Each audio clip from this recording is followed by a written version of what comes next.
Hello everyone, कैसे हैं आप सब। Welcome back to my channel. I hope आप सब अच्छे होंगे और अपने एग्जाम की तैयारी अच्छे से कर रहे होंगे। यहाँ पर हम करेंगे जीन पियाजे पर आधारित प्रश्न जो बार बार एग्जाम में आ रहे हैं और जो नए सिलेबस से हैं, जो नई टाइप के क्वेश्चन अब एग्जाम में आने लगे हैं। तो चलिए आज उन्हीं को हम कवर करेंगे। उससे पहले हम जान लेते हैं कुछ कीवर्ड्स। अगर आपको ये कीवर्ड पता है तो आप जीन पियाजे क्वेश्चन को ईजिली कर पाएंगे। यहाँ पर फर्स्ट कीवर्ड दिया है अनुकूलन, सेकंड दिया है आत्मसातकरण, समायोजन आ जाता है, साम्य धारण, संरक्षण, संज्ञानात्मक संरचना, स्कीमा आ जाता है, संगठन, विकेंद्रीकरण, ये भी जीन पियाजे का ही शब्द है, केंद्रण, सकर्मक अनुमान, क्रमबद्धता, अनैच्छिक क्रियाएं, प्रतीकात्मक विचार, प्रतीकात्मक खेल और वर्गीकरण। ये सारे शब्द हैं, ये कीवर्ड हैं जीन पियाजे के क्वेश्चन में। ये बार बार आपको देखने के लिए मिलेंगे। अगर आपको इन शब्दों का पता है तो आप क्वेश्चन को कर पाएंगे। आपको पता लग जाएगा कि क्वेश्चन किसके बारे में पूछा जा रहा है और कहाँ से पूछा जा रहा है। चलिए आगे इसमें कुछ शब्द देख लेते हैं। संरक्षण है, पलट भी है, जीववाद की बात होती है, आत्मकेंद्रिता, आगमनात्मक तर्क, निगमनात्मक तर्क। तो ये सारे शब्द हैं जीन पियाजे से संबंधित। अब यहाँ पर जान लेते हैं कि जीन पियाजे का जन्म कब हुआ। तो इनका जो जन्म हुआ है वो हुआ है कब, 1896 में जीन पियाजे का जन्म हुआ। और इनकी मृत्यु कब हुई है, इनकी जो मृत्यु हुई है वो हुई है 1980 में। यहाँ पर अब हम जानते हैं कि जीन पियाजे मनोविज्ञान के क्षेत्र में कब आए। तो इन्होंने शुरुआत की 1920 से। ये एक मनोवैज्ञानिक के तौर पर 1920 में आए। और इन्होंने जो संज्ञानात्मक विकास का सिद्धांत दिया है वो कब दिया है, ये दिया इन्होंने 1936 में। इन्होंने अपने बच्चों पर ही प्रयोग किए, अपने बच्चों पर ही परीक्षण किए। उसके बाद जो है इन्होंने संज्ञानात्मक विकास के सिद्धांत का प्रतिपादन किया। चलिए जानते हैं इनके बारे में। स्कीमा का प्रतिपादन भी जीन पियाजे ने ही किया है। यहाँ पर जानते हैं स्कीमा क्या होता है। स्कीमा से तात्पर्य एक ऐसी मानसिक संरचना है जो व्यक्ति विशेष के मस्तिष्क में सूचनाओं को संगठित तथा व्याख्या करने हेतु विद्वान होती है। यह स्कीमा दो प्रकार की होती है, साधारण तथा जटिल। पियाजे के अनुसार स्कीमा को संशोधित व समायोजित करने की दो प्रक्रियाएं होती हैं जो महत्वपूर्ण है। तो कौन कौन सी प्रक्रिया के द्वारा स्कीमा को संशोधित और समायोजित किया जाता है, वो है आत्मसातकरण तथा समायोजन। और स्कीमा क्या होता है। स्कीमा ऐसा है, व्यक्ति के मानसिक संरचना के अंतर्गत यह आता है। व्यक्ति विशेष के मस्तिष्क में क्या होता है, बहुत सारी सूचनाएं इकट्ठा हो जाती हैं। बच्चे को क्या पता है, बच्चे को खेल खिलौनों के बारे में भी पता है, बच्चे को एनिमल्स के बारे में भी पता है, बच्चा अपने आसपास की चीज़ों को भी देखता है, उनके बारे में भी जानता है। तो ये सारी सूचनाएं जो उसने इकट्ठा कर रखी हैं ये क्या कहलाती हैं, ये उसका स्कीमा कहलाती हैं। बच्चे ने ये चीज़ें पहले से देख रखी है और जब बच्चे को दोबारा पुनः वो चीज़ें दिखाई देती हैं तो बच्चा जो है अपने स्कीमा का प्रयोग करके उनको पहचान लेता है। तो यहाँ पर ये चीज़ हो गई है स्कीमा। चलिए सबसे पहले बात कर लेते हैं अनुकूलन की। अनुकूलन क्या होता है, तो परिस्थिति के अनुसार अपने आप को ढाल लेना, ये अनुकूलन कहलाता है। जैसा कि आपको पिक्चर में दिखाई दे रहा होगा, ये एक ऊँट है और ये क्या हो गया है, इसके पैर गद्दीदार हैं और ये अपने पानी को भी स्टोर करके रख सकता है क्योंकि ये रेगिस्तान में रहता है। तो इसने परिस्थिति के अनुसार, रेगिस्तान की परिस्थितियों के अनुसार अपने आप को ढाल लिया है। तो ये होता है यहाँ पर अनुकूलन। और साथ ही दिख रहा होगा आपको जिराफ, इसकी गर्दन इतनी लंबी है कि ये पत्ते खाने के लिए अपना मुंह ऊपर उठाता है। पेड़ काफ़ी ऊंचे हैं तो इसकी गर्दन की जो लंबाई है वो बढ़ गई है। तो ये भी एक अनुकूलन का ही उदाहरण है। कर रहे हैं हम आत्मसातकरण की। तो ये क्या होता है, ये एक ऐसी प्रक्रिया है जिसमें बालक क्या करता है, किसी भी समस्या का समाधान करने के लिए पहले से सीखी हुई योजनाएं, मानसिक प्रक्रियाओं का सहारा लेता है और क्या करता है, अपने पूर्व ज्ञान में नए ज्ञान को जोड़ लेता है। चलिए इसको इस पिक्चर से समझ लेते हैं। यहाँ पर एक डॉग आपको दिखाई दे रहा होगा, ये कैसा है, ये ब्लैक कलर का है। इसके 4 पैर हैं, 4 पैर इसके दिए हुए हैं, इसका कलर ब्लैक है। तो बच्चे ने जान लिया है कि ये कुत्ता है। उसके बाद बच्चा क्या करता है, बच्चा फिर से कुत्ते को देखता है जिसका कलर कैसा है, यहाँ पर वाइट कलर का है। बच्चे को पता लगा कि कुत्ते जो हैं वाइट कलर के भी होते हैं। पहले उसको पता था कि ये ब्लैक कलर के होते हैं, 4 पैर होते हैं, 2 कान होते हैं। यहाँ पर अब उसको पता लगा कि कुत्ता जो है वो वाइट कलर का भी होता है। और उसके बाद उसको पता लगा कि कुत्ता कई कलर का हो सकता है। तो यहाँ पर उसने क्या किया, अपने पुराने ज्ञान में नए ज्ञान को जोड़ता चला गया और यहाँ पर नए ज्ञान का उसने क्या किया, आत्मसातकरण किया। ये क्या कहलाता है, ये कहलाता है पुराने ज्ञान में नए ज्ञान को जोड़ना, आत्मसातकरण। यहाँ पर एक नया एग्जाम्पल देख लेते हैं। जैसे कि एक बाघ है, बच्चे को बाघ के बारे में जानकारी है कि उसके ऊपर धारियाँ होती हैं, बाघ के 4 पैर होते हैं, एक लंबी पूँछ होती है। अब आगे उसने क्या किया, उसके टीचर ने उसको बताया कि बाघ जो है एक राष्ट्रीय पशु है। तो उसको ये भी पता लगा कि बाघ जो है क्या है, राष्ट्रीय पशु है। तो ये जानकारी भी उसने अपने पूर्व ज्ञान में ऐड कर ली। और बाघ जो है खूंखार जानवर है या जंगली जानवर है, तो ये भी बच्चे ने अपने पूर्व ज्ञान में ऐड कर ली। तो ये सारी चीज़ें जो होती जा रही हैं तो क्या होती हैं, ये सब चीज़ें जो बच्चा कर रहा है ये आत्मसात का उदाहरण है। बच्चा इसको आत्मसात कर रहा है। यहाँ पर बात कर लेते हैं समायोजन की। योजनाओं में परावर्तन करके वातावरण के साथ तालमेल बिठाना ये समायोजन कहलाता है। आपको पिक्चर में दिखाई दे रहा है बच्चे ने 4 पैर वाले कुत्ते को मान लिया है कि इसके 4 पैर होते हैं, तो उसने अब आगे देखा है क्या, ऊँट देखा है, तो वो ऊँट को देखकर भी कुत्ता ही बता रहा है। उसकी मम्मी बताती है कि ये ऊँट है, कुत्ता नहीं है। तो बच्चे ने अपने ज्ञान में क्या किया, परिस्थिति के अनुसार उसने उसमें चेंजेस कर लिए हैं कि 4 पैर के और भी जानवर हो सकते हैं। बच्चे को पहले पता था कि कुत्ते के ही 4 पैर होते हैं, अब उसको पता लग गया है कि ऊँट के भी 4 पैर होते हैं। इस तरह से क्या पता लगा उसको कि और जानवर भी 4 पैर वाले हो सकते हैं। तो यहाँ पर उसने क्या किया, परिस्थिति के अनुसार अपने जो ज्ञान है, जो अपनी उसकी समझ है, उसमें तालमेल बिठा लिया है, उसमें समायोजन कर लिया है। तो ये प्रक्रिया कहलाती है समायोजन की प्रक्रिया। चलिए जान लेते हैं आगे इसमें साम्य धारण क्या होता है। साम्य धारण में आ जाता है यहाँ पर समायोजन और आत्मसातकरण दोनों। यहाँ पर आपको पिक्चर में दिखाई दे रहा होगा कि एक वुमेन है, वो क्या कर रही है, वो फ़ोन पर बात भी कर रही है और घर का काम भी कर रही है। तो 2 काम एक साथ कर रही है, अर्थात वह आत्मसातकरण भी कर रही है और चीज़ों का समायोजन भी कर रही है। तो ये क्या कहलाएगा, ये कहलाती है, ये क्रिया कहलाएगी साम्य धारण। दोनों में बैलेंस बनाकर चल रही है, तो वो साम्य धारण के अंतर्गत आएगा। यहाँ पर बात करते हैं संरक्षण क्या है। तो संरक्षण है, बच्चे ने देखा कि क्या हुआ, पानी से बर्फ बनाई गई और बर्फ से फिर पानी बनाई गई है, तो बच्चे को इसकी समझ हो गई है, तो ये संरक्षण के अंतर्गत आएगा। स्कीमा के बारे में आपने जान ही लिया है। 5 पॉइंट है वो ये भी है, ये पॉइंट बार बार आ जाते हैं, इससे क्वेश्चन बहुत बनते हैं। विकेंद्रण और केंद्रण क्या होता है। तो केंद्रण होता है कि बच्चा जो है किसी भी चीज़ के एक ही पहलू को देखता है, उसको पता है कि 4 पैर वाला है तो कुत्ता ही है। और विकेंद्रण का आप उदाहरण लगा सकते हैं, एग्जाम्पल आप मान सकते हैं कि अगर बच्चे ने ऊँट में, कुत्ते में और जानवरों में डिफरेंस करना सीख लिया है, तो उसको पता लग गया है कि 4 पैर वाले और जानवर भी हो सकते हैं। तो यहाँ पर एक से अधिक पक्ष वह देख रहा है, तो ये उसका विकेंद्रण कहला रहा है। पॉइंट यहाँ पर बन जाता है अनैच्छिक क्रियाएं। आजकल जो है इससे बहुत ज़्यादा क्वेश्चन आ रहे हैं। अनैच्छिक क्रिया क्या होती हैं, जैसे एक नवजात बच्चा होता है, आपने देखा है वो अपना मल त्याग करता है, उसको भूख लगती है तो वो दूध मांगता है, पलके झपकाता है, सांस लेता है, हार्ट बीट वगैरह उसकी चल रही हैं, बॉडी में उसके ब्लड पंप हो रहा है। तो ये सारी चीज़ें जो हैं क्या हो रही हैं, ये अनैच्छिक क्रियाएं हैं जो स्वतः होती रहती हैं। यहाँ पर एक चीज़ दी हुई है प्रतीकात्मक खेल। तो प्रतीकात्मक खेल क्या होते हैं, इससे भी क्वेश्चन बहुत बनता है एग्जाम में। बच्चा जो है ऐसा करेगा कि पत्थर के टुकड़े उसने उठा लिए हैं और उनको क्या मान लेगा कि ये खाने की चीज़ें हैं, और उनको वह क्या बांट रहा है, वर्गों में बांट रहा है कि ये खाने की चीज़ें हैं, ये पिज़्ज़ा है, ये बर्गर है, ये सारी चीज़ें मानकर वह खेल रहा है। तो इस तरह के गेम प्रतीकात्मक होते हैं, जिसमें चीज़ें रियल नहीं होती हैं, प्रत्यक्ष नहीं होती हैं, पर बच्चा उनको किसी और चीज़ के साथ मान लेता है। बात कर लेते हैं वर्गीकरण की। तो जैसा कि आपको पिक्चर में दिखाई दे रहा होगा कि बच्चों को यहाँ पर 1 के आगे लिखा हुआ है, यहाँ पर लिखा हुआ है 1 2 3। तो बच्चे ने चीज़ों को उससे वर्गीकृत कर लिया है। यहाँ पर जैसे मान लीजिए कॉइन्स हैं, उसमें 1 1 के सिक्के भी हैं, 2 2 के हैं और 5 के भी हैं। तो बच्चे ने 1 के सिक्कों को अलग कर लिया है, 2 के सिक्कों को एक ग्रुप में रख लिया है और 5 के सिक्कों को एक ग्रुप में रख लिया है। तो ये सब उसने क्या किया, ये जो उसने कार्य किया, ये वर्गीकरण कहलाता है।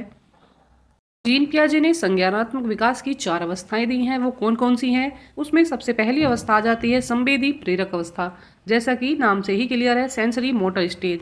इसकी एज होती है कितनी, 0 से 2 वर्ष की। और सेंसर क्या होते हैं हमारी बॉडी में, कि 5 सेंसर होते हैं। आँख होती है, नाक होती है, कान होते हैं, जीभ होती है और हमारी टच करने की क्षमता होती है, हम चीज़ों को छूकर महसूस करके पता कर सकते हैं। तो ये सारी चीज़ें जो होती हैं ये संवेदी प्रेरक अवस्था में आती हैं। इसमें बच्चा क्या करता है, अनुकरण करता है, अर्थात जो उसको दिखता है उसी को देखकर वह सीखता है, उसकी कॉपी करता है।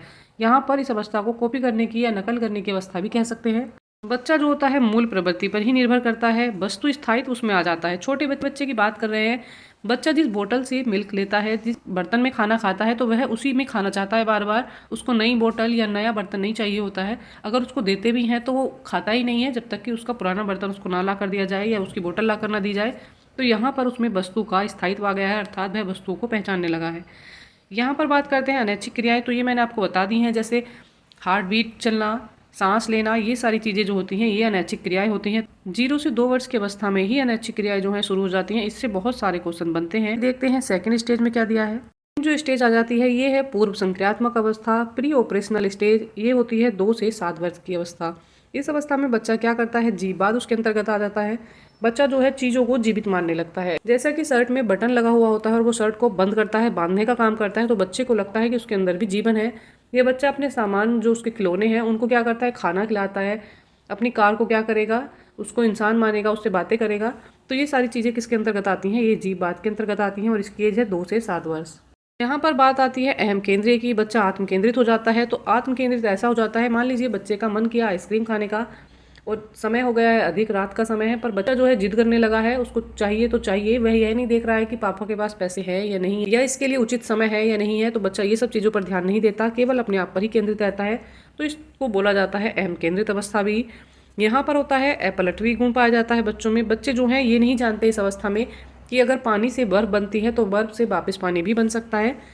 ये हो जाती है अपलटवी अवस्था। यहाँ पर बच्चा जो है क्रमबद्धता, वर्गीकरण, तार्किक चिंतन के अभाव में होता है। बच्चा यहाँ पर चीज़ों का वर्गीकरण नहीं कर सकता है, ना ही उन्हें क्रम में रख सकता है, और उसमें जो है तार्किक चिंतन का भी अभाव पाया जाता है। इतने हैं केंद्रीकरण की। जैसा कि आपको दिख रहा है कि यहाँ पर किले है और किले से एक बर्तन बनाया जा रहा है, तो बच्चा क्या करता है, बच्चे को इतना समझ नहीं आता है कि ये, अगर आप उससे पूछें कि इनमें से कौन सा ज़्यादा है, तो बच्चा जो है इस बर्तन को देखकर बताएगा कि ये ज़्यादा है, इसमें ज़्यादा क्ले उपयोग हुई है। बच्चे को ये समझ नहीं आ रहा है कि इस किले से ही इसका शेप देकर ऐसा बना दिया गया है। तो ये क्या होता है, बच्चा उसका एक ही पहलू देख रहा है, ये उसका केंद्रीकरण कहलाता है। और ये मैंने आपको बता ही दिया है कि बच्चा प्रतीकात्मक खेल खेलता है। बच्चा चीज़ों को मान लेता है। जैसे बच्चे देखते हैं डॉक्टर बन जाते हैं और अपनी खेल खिलौनों को ही, अपने खिलौने की जो चीज़ें होती हैं उनको ही मानने लगते हैं कि ये यहाँ पर बच्चा है, ये एक बेबी है, और ये पेरेंट्स हैं, ये यहाँ पर पेशेंट है, इनको ये मेडिसिन देनी है। तो ये सब चीज़ें जो होती हैं वो केवल सिंबॉलिक होती हैं। आ जाते हैं नेक्स्ट स्टेज पर। यहाँ पर हम जान लेते हैं क्या नेक्स्ट स्टेज है हमारी मूर्त संक्रियात्मक अवस्था, कॉन्क्रीट ऑपरेशनल स्टेज। इसकी अवस्था होती है 7 से 11 वर्ष की अवस्था। इस अवस्था में बच्चा क्या करता है, उसमें स्थूल, ठोस, मूर्त संक्रियात्मक अवस्थाएं जन्म लेने लगती हैं। पलटवावी के गुण उसमें आ जाते हैं। बच्चे को पता लग जाता है कि यहाँ पर पानी से बर्फ बनती है तो बर्फ से पानी भी बन सकता है। ये हो जाएगा पलटावी का गुण। जैसे कि आपको यहाँ पर पिक्चर में भी दिख रहा होगा, बच्चा क्या है, चीज़ों का वर्गीकरण कर सकता है इस अवस्था में। 7 से 11 वर्ष की अवस्था में उसको यहाँ पर सिक्के दिए जा रहे हैं तो बच्चा अलग कर लेता है, एक एक के कॉइन को अलग कर देगा, 2 वाले जो कॉइन हैं उनको अलग कर देगा, उनका वर्गीकरण कर लेगा। तो ये सारे गुण जो हैं बच्चे में इस अवस्था में आ जाते हैं। बच्चा मूर्त तार्किक चिंतन कर सकता है। बच्चा चीज़ों को देखकर उनके बारे में सोच सकता है।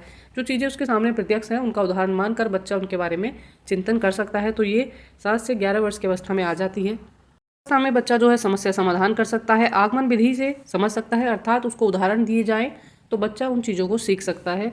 बालक क्या दिन, तारीख, समय, महीने, वर्ष आदि के नाम बताने के योग्य हो जाता है।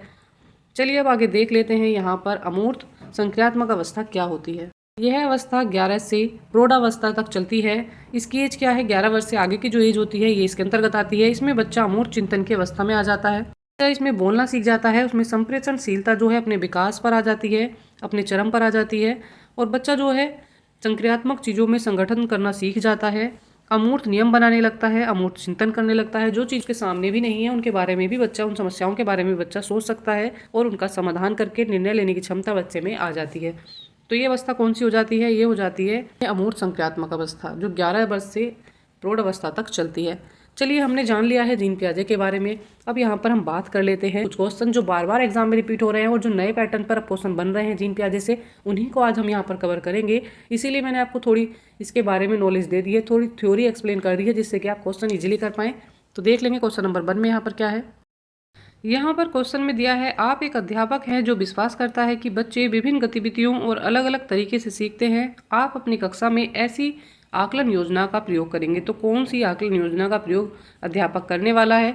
यहाँ पर टीचर क्या मानता है, बच्चे भिन्न भिन्न हैं और गतिविधियाँ भी अलग तरीके से सीखते हैं। चलिए ऑप्शंस देख लेते हैं। नंबर ए में दिया है सभी विद्यार्थियों के लिए समान हो। ऑप्शन नंबर बी में दिया है केवल वस्तुनिष्ठ प्रश्नों को सम्मिलित करें। नंबर सी में दिया है बच्चों के सीखने के तरीकों से संबंधित ना हो। तो ये सारे पॉइंट जो है यहाँ पर रॉन्ग हो जाएंगे। देख लेंगे ऑप्शन नंबर डी में क्या दिया है, आकलन के अलग अलग तरीकों पर आधारित हो। यहाँ पर बात की जा रही है कि बच्चे जो हैं भिन्न भिन्न गतिविधियों को अलग अलग तरीके से सीख रहे हैं। अगर आप एक ऐसे अध्यापक हैं जो मानते हैं कि बच्चों में व्यक्तिगत भिन्नता पाई जाती है, तो वहाँ पर आकलन के लिए तरीके भी अलग अलग प्रयोग होंगे। ऑप्शन नंबर जो डी है ये यहाँ पर करेक्ट हो जाएगा। चलिए देख लेंगे question number next. Question number next में दिया है, एक घोड़े को देखकर 3 वर्षीय बालिका चकित होकर बोली, वाह इतना बड़ा कुत्ता। वह घोड़े को क्या कह रही है, बड़ा कुत्ता बता रही है। जीन पियाजे के संज्ञानात्मक विकास सिद्धांत के अनुसार बालिका की यह प्रतिक्रिया निम्न में से किसका उदाहरण है। अगर बच्ची इस तरह का यहाँ पर अपना एक प्रतिक्रिया दे रही है तो वह किसका उदाहरण है। ऑप्शन नंबर ए में दिया है आत्मसातकरण या समावेशन है। ऑप्शन नंबर बी में दिया है प्रतीकात्मकता है। सी में दिया है पदार्थ का स्थायित्व उसके अंतर्गत आ गया है, या अस्थगित अनुकरण वह कर रही है। तो यहाँ पर जो राइट आंसर हो जाएगा, ये उदाहरण है किसका, आत्मसातकरण का। उसको पता है कि कुत्ते के 4 पैर होते हैं, एक पूंछ होती है, इसी तरह से वह घोड़े को भी देखकर अंदाजा लगा रही है अपने पुराने ज्ञान में वह कोई परिवर्तन नहीं कर रही है, अर्थात उसमें नई चीज़ों को जोड़ रही है। वह कुत्ते से घोड़े का कंपैरिजन कर रही है, कुत्ते को भी घोड़ा मान रही है और घोड़े को भी कुत्ता मान रही है। तो क्या कर रही है, वह यहाँ पर चीज़ों का समावेशन कर रही है। तो ये आत्मसातकरण और समावेशन का उदाहरण है, इसमें उसने कोई परिवर्तन नहीं किया है। देख लेंगे क्वेश्चन नंबर नेक्स्ट। पियाजे के सैद्धांतिक दृष्टिकोण से नई सूचनाओं को अपने मौजूदा ज्ञान में शामिल करना क्या कहलाता है। तो अगर आपके पास कोई मौजूदा ज्ञान है और आप उसमें नया ज्ञान शामिल कर रहे हैं तो वो क्या कहलाएगा, ये समायोजन है। तो ये समायोजन नहीं है। में दिया है समाजीकरण, तो ये समाजीकरण भी नहीं। सी में दिया है आत्मसातकरण और डी में दिया है संगठन, तो संगठन भी नहीं। यहाँ पर right answer option number C हो जाएगा। इसको आत्मसातकरण बोलते हैं। अपने पुराने ज्ञान में नया ज्ञान जोड़ रही है पर उसमें कोई परिवर्तन नहीं कर रही है। यहाँ पर बच्चे को पता है कि कुत्ता काले रंग का है, उसके 4 पैर हैं। इसी तरह से उसने एक नया कुत्ता देखा जो व्हाइट कलर का था, उसके भी 4 पैर हैं। तो उसने क्या किया, अपने पुराने ज्ञान में नए ज्ञान को जोड़ लिया। उसको पता लग गया है कि कुत्ता काले रंग का भी होता है और सफ़ेद रंग का भी हो सकता है। 4 पैर वाले और जानवर भी हो सकते हैं, बच्चा ये भी उसमें ऐड कर सकता है। तो ये सारी चीज़ें जो हैं आत्मसातकरण के अंतर्गत आएंगी, पुराने ज्ञान में नए ज्ञान को जोड़ना। चलिए देख लेंगे क्वेश्चन नंबर नेक्स्ट में क्या दिया है। दिया है मीना अब शब्दों का प्रयोग करने लगी है तथा यह समझने लगी है कि शब्द वस्तुओं के प्रतीक हैं। अब तर्क करने लगी है परंतु प्रत्ययों का संरक्षण और क्रमबद्धता नहीं कर पाती। उसमें संरक्षण का गुण नहीं है, क्रमबद्धता का गुण नहीं है। तो मीना जीन पियाजे के संज्ञानात्मक विकास की किस अवस्था में है। तो यहाँ पर अवस्था बतानी है। ये जो अवस्था होती है ये कौन सी हो जाती है, बच्चे की मूर्त संक्रियात्मक अवस्था में बच्चे में संरक्षण और क्रमबद्धता के गुण आते हैं, जो होती है कितनी, जो होती है यहाँ पर 7 से 11 वर्ष की अवस्था। अब हम यहाँ पर बात कर लेते हैं, ये गुण उसके अंदर नहीं है तो वह कौन सी अवस्था में है, वह है पूर्व संक्रियात्मक अवस्था में, क्योंकि वह शब्दों का प्रयोग करने लगी है और उनको समझने लगी है, उनके प्रतीकों को भी समझने लगी है। तो ये अवस्था हो जाएगी कितनी, ये हो जाएगी 2 से 7 वर्ष की अवस्था ये हो जाएगी। बच्चा क्या कर रहा है, बच्चे ने आलू का चिप्स देखा है और उसको वह क्या कह रहा है, वह उसको तितली बता रहा है। तो वह क्या कर रही है, वह उसको प्रतीक मान रही है, वह आलू के चिप्स को तितली बता रही है। यहाँ पर यह अवस्था हो जाएगी 2 से 7 वर्ष की अवस्था। चलिए देख लेंगे क्वेश्चन नंबर नेक्स्ट। क्वेश्चन में दिया है निम्नलिखित में से कौन सा विकास सिद्धांत इस बात का समर्थन करता है कि बच्चे संज्ञानात्मक विकास सांकेतिक भाषा विकास का पूर्वगामी है। यहाँ पर ऑप्शन नंबर ए में दिया है पियाजे का संज्ञानात्मक विकास सिद्धांत, बी में दिया है वाइगोत्स्की का सामाजिक सांस्कृतिक सिद्धांत। तो वाइगोत्स्की का सामाजिक सांस्कृतिक सिद्धांत ये नहीं होगा। नंबर सी में दिया है एरिक्सन का मनोवैज्ञानिक सामाजिक सिद्धांत, तो ये भी नहीं होगा। डी में दिया है बंडूरा का सामाजिक अधिगम सिद्धांत। ऑप्शन नंबर डी भी यहाँ पर रॉन्ग हो जाएगा। यहाँ पर right answer option number A हो जाएगा। पियाजे का संज्ञानात्मक विकास सिद्धांत ये कहलाता है, उनका मानना है कि बच्चे में पहले क्या होता है, बच्चे में पहले संज्ञान आता है और उसके बाद बच्चा क्या है, भाषा सीखता है। जैसे जैसे बच्चा बड़ा होता रहता है उसका संज्ञान बढ़ता रहता है तो उसका भाषा ज्ञान भी बढ़ता रहता है। यहाँ पर right answer option number A हो जाएगा। चलिए देख लेंगे क्वेश्चन नंबर नेक्स्ट। यहाँ पर दिया है एक सामाजिक संरचनात्मक कक्षा में कौन सी आकलन विधि सबसे उपयुक्त रहेगी। तो बात किसकी हो रही है, सामाजिक संरचनात्मक कक्षा की, जिसमें व्यक्तिगत भिन्नता देखी जा रही है। ऑप्शन नंबर ए में दिया है सहयोगी प्रायोजित कार्य, बी में दिया है एक शब्दोत्तर वाले वस्तुपरक प्रश्न, ऑप्शन नंबर सी में दिया है मानक परीक्षण और डी में दिया है मात्र स्मरण पर आधारित परीक्षा। यहाँ पर right answer option number A हो जाएगा। सहयोगी प्रायोजित कार्य जो है सामाजिक संरचना वाली कक्षा में आकलन की सबसे उपयुक्त विधि रहेगी। देख लेंगे क्वेश्चन नंबर नेक्स्ट। यहाँ पर दिया है जीन पियाजे के सिद्धांत में वर्तमान स्कीमा द्वारा परिवेश को समझ पाने की असमर्थता के कारण एक नए स्कीमे की रचना क्या कहलाती है। तो असमर्थता किसकी हो रही है, अपने परिवेश को समझ पाने की, और उसमें क्या कर रहा है, नया स्कीमा वह बना रहा है। तो यह क्या कहलाता है। ऑप्शन नंबर ए में दिया है समायोजन, बी में दिया है आत्मसातीकरण, सी में दिया है अनुकूलन, ऑप्शन नंबर डी में दिया है संगठन। तो संगठन यहाँ पर नहीं होगा। ऑप्शन नंबर सी भी यहाँ पर रोंग हो जाएगा, ऑप्शन नंबर बी भी रोंग है। यहाँ पर right answer option number A हो जाएगा। इसको समायोजन कहते हैं। वर्तमान स्कीमा द्वारा परिवेश को न समझ पाने के कारण उसमें क्या कर रहा है, वह नए स्कीमे की रचना कर रहा है, कुछ नई चीज़ों को जोड़ रहा है। तो ये क्या कहलाएगा, ये समायोजन के अंतर्गत आएगा। ऑप्शन नंबर जो ए है ये करेक्ट हो जाएगा। देखते हैं क्वेश्चन नंबर नेक्स्ट। पियाजे के अनुसार कौन सा संप्रत्यय कार्य रूप सूचना को संगठित और प्रतिपादित करता है। तो कौन सा करता है। ऑप्शन नंबर ए में दिया है व्याख्यात्मक प्रतिदर्शक, तो ये नहीं होगा। बी में दिया है स्कीमा, सी में दिया है अग्रिम संगठन और डी में दिया है संवेदी मुद्रक। यहाँ पर right answer option number B हो जाएगा, स्कीमा। यहाँ पर बहुत सारी सूचनाओं को, बहुत सारी संप्रत्यय को इकट्ठा करने की बात नहीं हो रही है। यहाँ पर कौन सा संप्रत्यय और कार्य रूपक सूचना की बात हो रही है तो ये कार्य जो होता है स्कीमा में होता है। बच्चा ये सारी चीज़ें स्कीमा के द्वारा सीखता है। ऑप्शन नंबर जो बी है ये करेक्ट हो जाएगा। इसी के साथ आज की ये क्लास यहाँ पर कंप्लीट हो जाती है और जीन प्याजे से संबंधित जितने भी आपके डाउट थे वो यहाँ पर क्लियर हो जाते हैं। आई होप क्लास आपके लिए हेल्पफुल रहेगी। अच्छी तैयारी के लिए साथ में बने रहिएगा। चैनल को लाइक शेयर एंड सब्सक्राइब कीजिएगा।